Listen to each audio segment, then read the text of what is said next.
امام جعفر صادق علیہ الصلوۃ والسلام ارشاد فرماتے ہیں اللہ صلی علی محمد علیہ،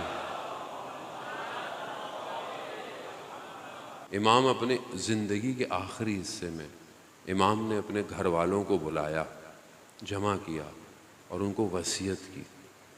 کیا وصیت کی؟ کہ جو نماز کو ہلکا سمجھے۔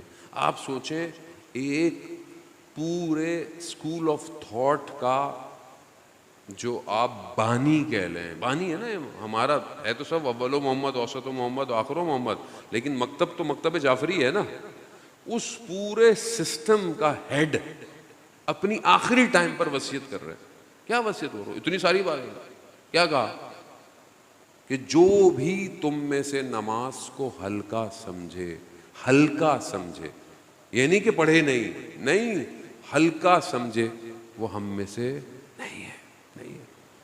ہلکا سمجھنے کا مطلب کیا ہے؟ یعنی آپ نے کسی اور چیز کو امپورٹنس زیادہ دے دی، اس چیز کو امپورٹنس نہیں دی۔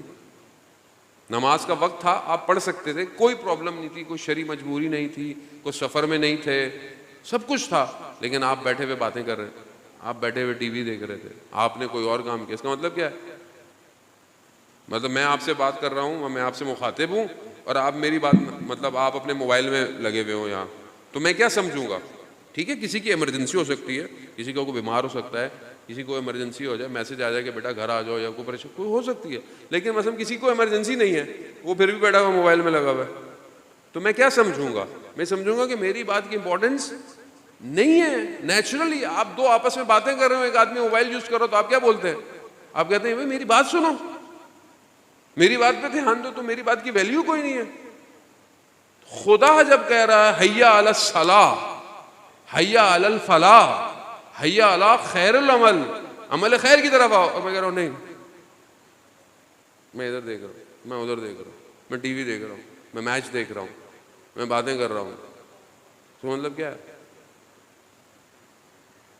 اور امام کیا کہتے ہیں کہ جو نماز کو ہلکا سمجھے وہ ہمارے میں سے نہیں ہے۔